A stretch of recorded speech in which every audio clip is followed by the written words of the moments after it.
નવસારી જિલ્લો એ બાગાયતી વિસ્તાર કહેવામાં આવે છે. દેશના પ્રખ્યાત ચીકુ હોય કે પછી કેરી, તમામનું ઉત્પાદન નવસારી જિલ્લામાં મોટા પાયે કરવામાં આવે છે. અવનવી જાતની કેરીઓ તો આ જિલ્લાનો દરેક ખેડૂત ઉગાડે છે, પરંતુ આ એક એવો ખેડૂત છે જેને દેશની નહીં પરંતુ વિદેશી કેરીની જાત પણ ઉગાડી છે.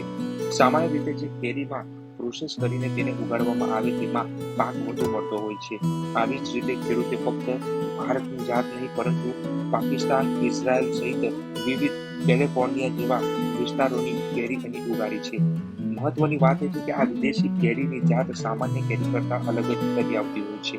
ત્યારે વાત કરીએ નવસારીના એથાણ ગામના ખેડૂત મુકેશભાઈ નાયકની, જેઓ પોતાની વાડીની સાથે પોતાના ઘરની આસપાસ 1 વીઘાના વિસ્તારમાં કેરીની વિવિધ જાતો રોપી છે, જેમાં દેશી અને વિદેશી કેરીની જાતો પણ રોપી છે. દેશી કેરીમાં અલગ અલગ 7 જેવી જાતોને રોપી છે, તો પાકિસ્તાનની હુસન આરા, ઇઝરાયલની માયા, અમેરિકાની ટોમી અને આ રીતના અલગ અલગ વિદેશી જાતો તેમણે રોપી છે. વિદેશી કેરી દેખાવમાં આકર્ષક છે, પણ સ્વાદમાં ભારતીય કેરીની તુલનામાં જે મીઠાશ ઓછી છે. મુકેશભાઈની જે ખેતી પ્રત્યે સતત પ્રયત્નશીલ હોય તેઓને સ્વર્ણિમ Gujarat king of mango show કૃષિ મહોત્સવ 2010માં તેમને એવોર્ડ પણ મળી ચૂક્યો છે.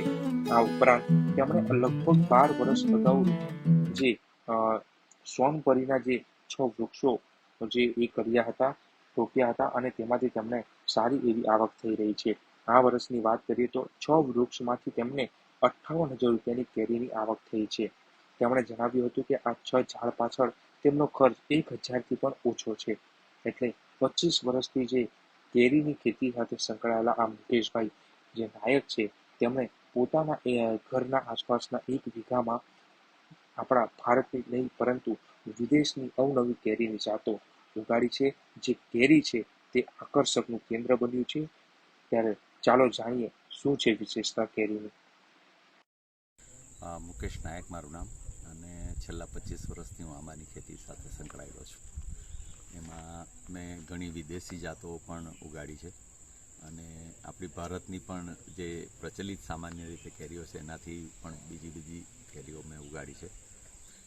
વિદેશની જાતોમાં ટોમી એટકિન્સ, સેન્સેશન, ઇઝરાયલની માયા, પાકિસ્તાનની હુસ્ન આરા, પછી કેન્યાની એપલ એવી જાતો મેં ઉગાડી છે. અને એને ઉગાડ્યા પછી મેં જોયું કે આપણી ઇન્ડિયાની જે કેરી છે એની કમ્પેરિઝનમાં આ ફોરેનની કેરીઓની મીઠાશ થોડી ઓછી છે. કદાચ એવું બની શકે કે ત્યાંના લોકોને બહુ વધારે પડતી મીઠી કેરી ના ભાવતી હોય, પરંતુ હાલમાં આપણે ત્યાં જે સોનપરીની બોલબાલા છે, સોનપરી હવે અમેરિકામાં ફ્લોરિડામાં પણ ઉગાડાય છે, કેસર પણ ત્યાં ઉગાડાય છે. આપણી ઘણી જાતો એ લોકોએ પણ ઉગાડવાની શરૂ કરી.